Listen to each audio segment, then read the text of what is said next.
Here's some signs that will tell you if you're stressed. Difficulty breathing, panic attacks, blurred eyesight or sore eyes, sleep problems, fatigue, muscle aches and headaches, chest pains and high blood pressure, indigestion and heartburn.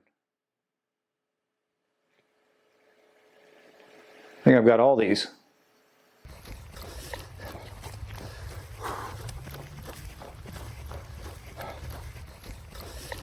Welcome back. This is Kevin. Stress in the workplace. You can't avoid it. You can't, not in this day and age. The demands are high. The expectations are high. The time is limited. We've got a million other things. And I tell parents all the time, if you've got someone in school, elementary school, middle school, and you're juggling that with a full-time job, it's amazing that you get both of them done.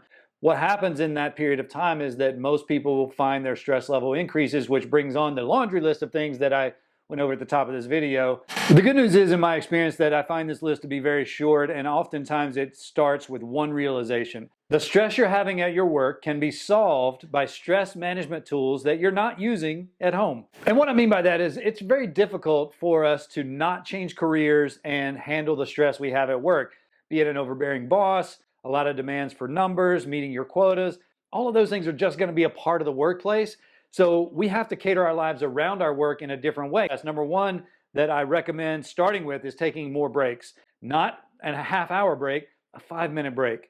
Take a 5-minute break. Breathe, meditate, go in the garden, do whatever you gotta do, but take a 5-minute break and see if that can help you deal with workplace stress. Number two, look at your practices at home. Are they generating more stress, or are they helping you deal with stress? If you're using your commute time, which on national average is about 30 minutes, if you're using that 30 minutes each way to be on the phone and catch up with people, it's not solving your stress, even if that person is someone you want to talk to. A better way to do it would be to pause, sit in silence, meditate, listen to your audiobook, play that song you love, roll the windows down, let your hair blow, get it messy. Those are all things that would be beneficial in that time frame that would actually help you deal with stress in a different way. The problem is that we think we have to be productive in every single minute of our day. Like, I've got 30 minutes. What could I achieve in 30 minutes? You could achieve shutting the up. You could achieve quieting your brain. You could achieve calming down a little bit. You could achieve processing what just went on for the prior 8 hours. And a lot of people don't do that, because stress is not about overcoming in the moment.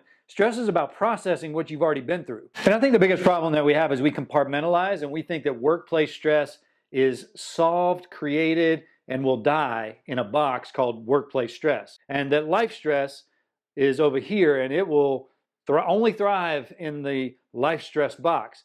And what we're realizing is that these two boxes commingle, and our workplace stress soon becomes our marriage problem, and our workplace stress soon becomes the reason we're not parenting the way we want, and our life stress soon becomes the reason why we don't care about our job anymore. So these two things are definitely impacting one another, and when we realize that, we say, oh wait, maybe my job is not the problem. Maybe the way I live outside of my job is the problem. Let me control that better and see what happens. But I want you to really see that, like, workplace stress is not just what happens in 8 to 5. And relationship stress is not just what happens on date night. All of these things kind of fester and they kind of meld around, they bump elbows. And at first chance, you will use the stress from one place and offload it on something else. If you can't control your life at home, you're gonna go to work and try to control the people around you. If you're a parent, you know what I'm talking about. I can't tell my wife what to do, but I can tell my son what to do and he will listen. That's what we do. End all be all. How do you handle workplace stress? Look at your life around the workplace and see if there's anything you're not doing you should be doing, or see if you're doing things you shouldn't be doing that will help you manage that stress. Hit the comments with your way of dealing with workplace stress, but it's not as easy as you think. It's not just solving the stress at work. Solve the stress in your life, your workplace stress will go down. I guarantee that. Hey, thanks for joining us today. Please consider subscribing to this channel. Hit the bell for notifications. You know the drill. You hear it a million times. But the reason for that is it gives me indication that we're talking about relevant things to you. We're giving you some value. I am 49 years old. I'm about to be 50, and I do these things on a daily basis, and I'm still learning and still looking. So come into this world. Come into the midlife awakening with me, and let's talk about some things that really matter, that really move the needle. This is Kevin. Hope you have a great day.